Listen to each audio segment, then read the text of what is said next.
인랜드 온누리교회 교우 여러분, 안녕하십니까?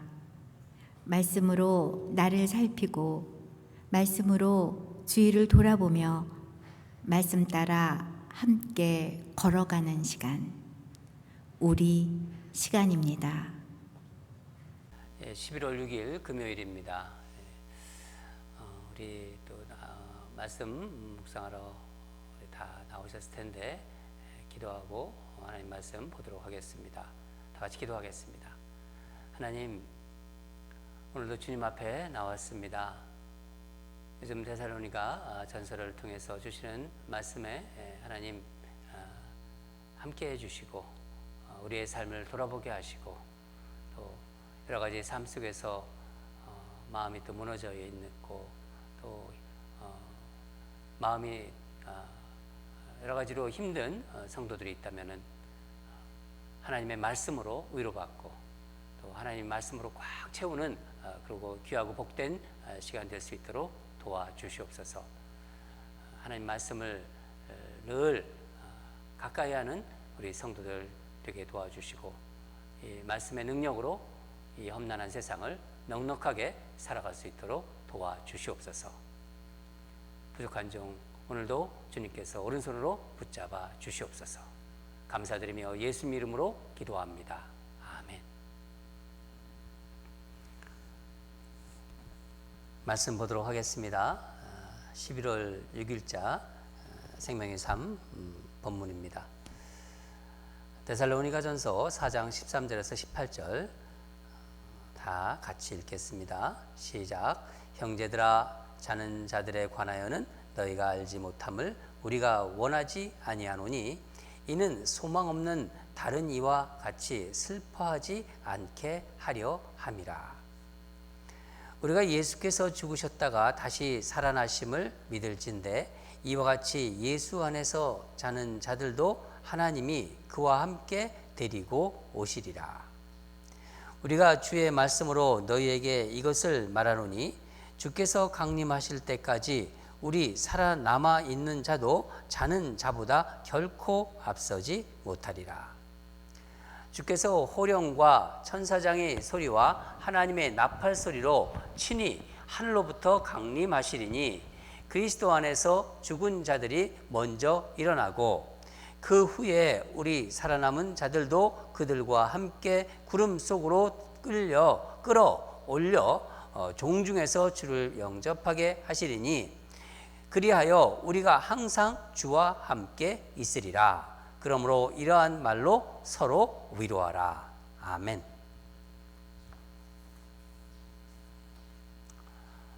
네, 오늘 말씀 제목은 나비처럼 날아가듯이. 한번 나비를 생각해 보세요. 나비처럼 이렇게 날아가듯이, 나비처럼 훨훨 날아가듯이. 어떤 말씀을 또 주실지 또 사모하면서 우리 말씀에 임하도록 하겠습니다. 바울은 어제 본문을 통해서 그리스도인의 거룩한 삶, 깨끗한 삶에 대하여 가정생활과 경제생활, 그러니까 일이죠. 일을 가지고 이제 훈계했습니다. 가르쳤다는 거죠. 데살로니가는 다른 지역들보다 경제적으로 좀 부유했어요. 삶의 형편이 좋았다는 거죠. 그래서 어떻게 보면 이게 현세주의적인 그 경향, 그러니까 그런 경향이 지배하는 곳이었습니다. 현세주의적 경향은 이런 거예요. 쉽게 얘기하면은 이 땅에서 잘 먹고 잘 살자. 거기서 끝난다. 그런 생각이 지배하는 그런 어떤 분위기가 있었다는 거죠. 그런가 하면은 그리스도인 가운데도 죽음 후에 어떻게 되는지에 대한 분명한 생각이 없었던 사람이 많았어요. 그래서 바울은 서신을 통하여 성도의 죽음에 대해 바른 지식과 죽음에 대한 진정한 어떤 위로가 무엇인지를 가르쳐주고 싶었던 거예요.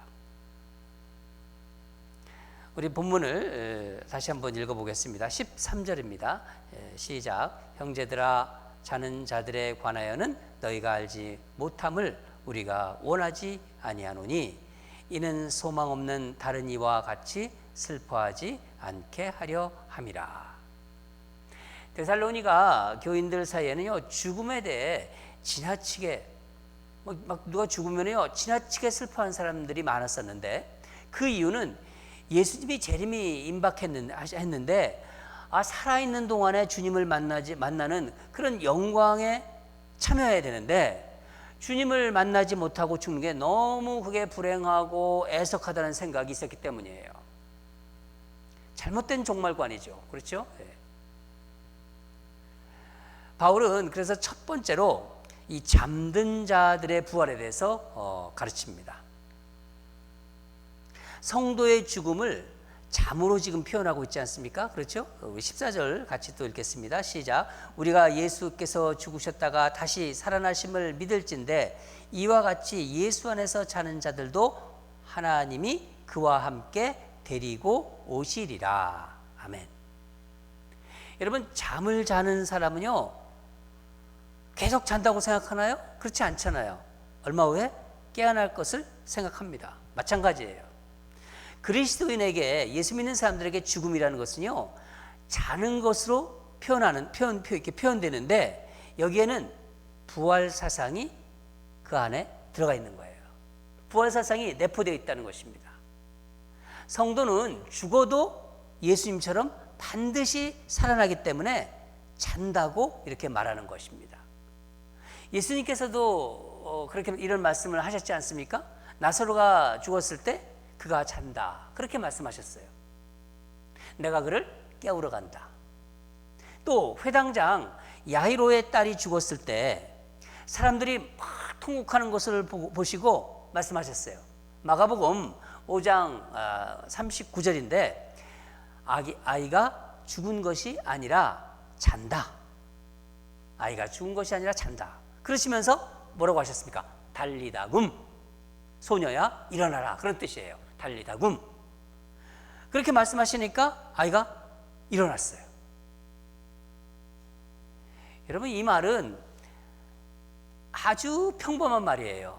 아침에 부모가 이제 애들을 깨우잖아요. 그때 쓰는 일상용어가 달리다굼이에요. 특별한 말을 쓰신 게 아니에요. 예수님께서 죽으셨다가 살아나셨기에 예수님 안에서 죽은 자들이 죽음에서 부활하는 것은 그냥 일상적이고 당연한 것이라는 거예요. 여러분, 예수님이 다시 오신다고 하셨죠?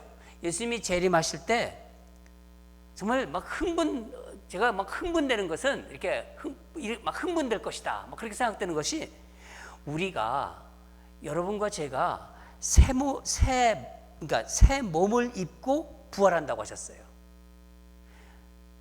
그 영광의 몸이라고 말씀하셨는데, 어떤 몸을 입고 부활할 것인지는 정확히 알 수가 없어요. 비밀로 두신 거예요. 이런 것을 정확하게 이렇게 막 설명하고 그런 건요, 그건 좀 경솔한 짓입니다. 그냥 비밀로 두신 거는 우리는 비밀로 끝까지 가는 것입니다. 분명한 것은 예수님처럼 새 몸을 입고 부활한다는 거예요. 그걸 우리가 믿으면 됩니다. 이 믿음이 확고하면 죽음에 대해서도요 의연하게 대처할 수가 있는 거예요. 우리 자신의 죽음에 대해서, 내가 죽는다, 이 죽음에 대해서도 담대할 수가 있어요. 그리고 평안이 우리를 지켜줍니다. 평안, 그러니까 샬롬의 평안이 을 누릴 수 있다는 거예요. 죽음에서도. 여러분, 그리스도인의 죽음과 세상 사람의 죽음은 정말 다릅니다. 그걸 우리는 알아야 됩니다. 절대로 이것을 헷갈리시면 안 돼요. 세상 사람들이 말하는 죽음은요, 한평생 이 땅에서 그냥 살다가 그냥 이 땅의 삶을 끝내는 허무한, 그냥 어떻게 보면 이별이에요. 그러니까 그냥 장례식 같은 거 한번 보세요. 그냥 얼마나 그냥 막 미친 듯이 막 통곡하잖아요. 여기서 끝나는 거니까. 그러나 그리스도인의 죽음은요 끝이 아닙니다. 성경은 그걸 분명히 얘기하고 있습니다. 우리가 이 성경을 믿고 있잖아요. 다시 오실 예수님을 기다리며 부활의 날을 소망하는 거예요. 그 부활의 날을 소망하면서 잠시 자는 거예요. 그 자는 기간입니다.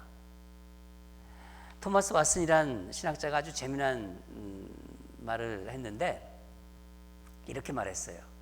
우리는 아침에 침대에서 일어나는 것보다 부활 때 무덤에서 일어나는 것을 더 분명하게 확신해야 합니다.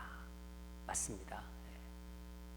내가 다시 살아난다는 부활의 약속이 이게 흔들리지 않을 때, 견고하게 확신으로 있을 때 죽음을 바로 볼 수도 있고요, 죽음을 두려워하는 사람들을 위해서 진정으로 위로할 수도 있는 거예요. 두 번째로, 예수님이 다시 오실 때 우리는 영원히 주님과 함께 사는 거예요. 함께 있는 거예요. 우리 16절부터 17절을 읽겠습니다. 시작. 주께서 호령과 천사장의 소리와 하나님의 나팔 소리로 친히 하늘로부터 강림하시리니 그리스도 안에서 죽은 자들이 먼저 일어나고 그 후에 우리 살아남은 자들도 그들과 함께 구름 속으로 끌어올려 공중에서 주를 영접하게 하시리니 그리하여 우리가 항상 주와 함께 있으리라. 아멘. 여러분, 이 말씀을 가지고 우리가 뭐 그냥 땅에서 사느냐, 나중에 아니면은 하늘에 사느냐, 공중 나오잖아요. 공중에서 사느냐, 막 이렇게 서로 막 갑론을 많이들 했어요. 예. 그렇게 지금도 따지고 있어요. 예. 그러나 중요한 것은요, 그런 게 아니에요. 예수님이 다시 오시잖아요. 예수님이 재림하실 때는요, 땅과 하늘의 구분이 지금 우리가 보고 있는, 이렇게 보고 있죠? 그리고 생각하고 인식하는 것과는 같지 않을 수도 있어요. 그건 우리가 알 수 없는 거예요. 정말 중요한 것은 17절 지금 마지막 부분, 우리가 항상 주와 함께 있으리라. 우리가 주님과 함께 있다는 거예요. 하늘로부터 내려온 새 땅에서 산다? 그게 그거다? 그렇다? 아니다? 이 땅이 완전히 회복되어 낙원이 된다? 아니다? 우리는 드디어 하늘로 올라간다? 그런 이야기보다 바로 주님과, 우리 사랑하는 주님과 이제는, 그때는 같이 산다는 것입니다. 이게 우리에게 참된 위로가 되죠.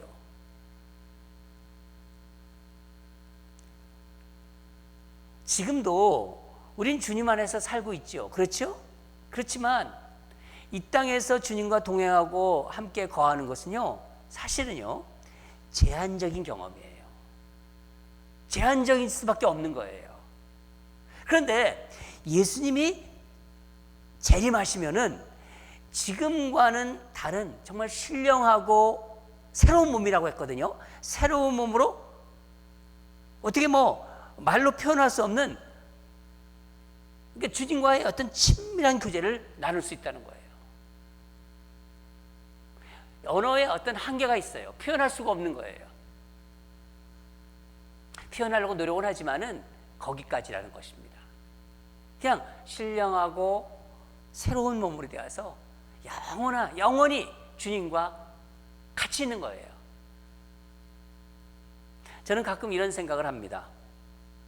여러분, 누에 있잖아요. 제가 옛날에 이제 그 누에로 해서 뽕잎을 먹여서 이제 누에도 제가 길러봤어요.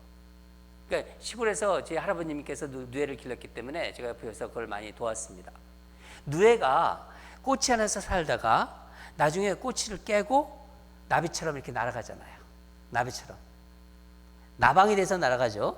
우리도 이 땅에서 주님이 세우신 곳에서 정말 열심히 또 성실하게 일하면서 주님을 기다리며 그렇게 살다가 나비처럼 주님 곁으로 날아간다. 나는 나비처럼 날아간다. 마치 애벌레가 나비가 되어 날아가듯이. 그런 생각을 종종 합니다. 나는 주님 곁으로 나비처럼 날아갈 거야. 여러분, 바울도 그랬어요. 예수님 안에서 죽음에 대한 확신과 소망이 분명히 아주 확실하게 있었기에 빌립보서에서 이렇게 썼습니다. 빌립보서 1장 23절 24절인데 바울이 이렇게 고백하고 있습니다. 내가 그 둘 사이에 끼었으니 차라리 세상을 떠나서 그리스도와 함께 있는 것이 훨씬 더 좋은 일이라. 그렇게 하고 싶으나 내가 육신으로 있는 것이 너희를 위하여 더 유익하리라. 여러분, 우리도 바울처럼 이런 고백하기를 정말 간절히 원해요.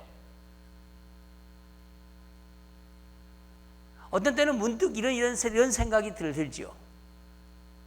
요즘 얼마나 살기가 힘들어요. 답답하고, 주일날도 말씀드렸지만은 정말 화도 나고 맘대로 돌아다닐 수도 없고, 이 전염병 환난 속에서 정말 이 세상 떠나서 주님과 같이 있고 싶다. 문득 그런 생각도 들어요. 네.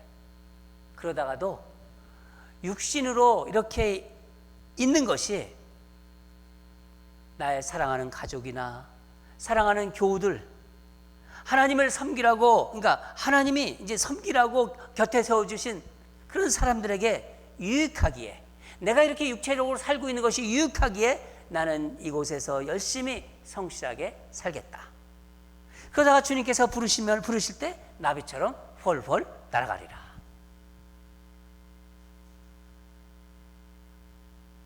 사랑하는 교우 여러분, 이 땅을 사는 동안 우리 안에 이런 소망이 늘 있기를 간절히 바랍니다.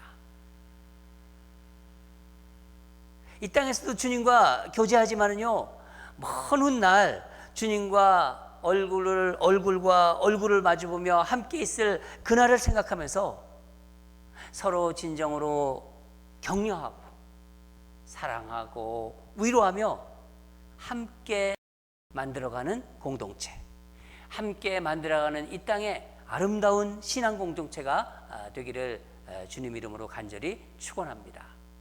우리 기도하겠습니다. 다 같이 기도하겠습니다. 하나님 아버지, 바울 사도는 데살로니가 교인들의 그 종말론적 그 신앙관에 대해서 다시 한번 그들의 신앙을 점검해 주고 있습니다. 하나님 아버지, 우리는 세상 사람들과 다른 사람들이고 하나님을 믿는 사람들입니다. 이 땅이 여기서 끝나고 그냥 잘 먹고 잘 살고 그런 세상 사람들이 보는 시각이 아니라 하나님이 우리를 부르실 때, 우리가 부활해서 주님을 만날 때 우리의 영원한 삶이 시작된다는 것을 우리는 믿고 그것을 확신하면서 살아가는 사람들입니다. 마치 애벌레가 꼬치에서 나와 나비가 되어서 훨훨 날아가듯이, 그렇게 새로운 삶을 어떤 몸으로 살지는 알 수가 없지만은 그렇게 기대하면서 소망하면서 살아가는 우리들입니다. 하나님 아버지, 비록 삶에 어려움이 많고 환난시지만은 주님이 세워준 자리에서 성실하게 끝까지 주님을 위해서 사명을 다하다가 하나님이 부르실 때 나비처럼 날아가는 우리의 인생들이 되게 하여 주시옵소서. 하나님 아버지, 오늘 부활에 대한 말씀을 주신 데 감사드리며, 정말 아침에 자고 일어나는 것, 침대에서 일어나는 것보다 더 확실한 부활 소망을 가지고 살아가는 그런 우리 모두가 되게 하여 주시옵소서. 부활 신앙으로 살아가는 우리 사랑하는 성도들이 되도록 성령님 우리를 붙잡아 주시고 그렇게 살아갈 수 있도록 늘 순간순간 인도하여 주시옵소서. 감사드리며 예수 이름으로 기도합니다. 아멘. 우리 두 가지 기도하겠습니다. 오늘 말씀 데살로니가 교인들한테 주신 말씀이 바로 우리들한테 주신 말씀입니다. 정말 아침에 그 침대에서 일어나는 것보다 더 확실하게 무덤에서 부활한다는 것을 확신하는 부활신앙으로 살아가게 하소서. 그런 마음을 우리에게 넣어주시고 그런 확신 속에서 담대하게 하나님이 세워준 자리에서 하나님이 부르실 때까지 성실하게 살다가 나비처럼 날아가게 하소서. 그런 마음으로 우리 기도했으면 좋겠어요. 하나님이 우리 기도 들어주실 거예요. 두 번째 기도는요, 정말 이 세상에 정말 소용돌이 칩니다. 이 소용돌이 치는 세상에서 오직 우리는 말씀과 교회가, 하나님 주님의 핏값으로 사신 교회가 우리 마음의 중심과 고향이 되게 해달라고. 어디서 무엇을 하든 하나님 말씀이 우리의 마음의 중심이 되고, 그리고 우리가 늘 가고 싶은 우리 교회를 그리면서 교회를 사랑하는 마음으로, 또 그리고 바로 교회가 우리의 고향이 되게 하여 주시옵소서. 그렇게 우리 하나님께 올려드리겠습니다. 다 같이 기도하겠습니다.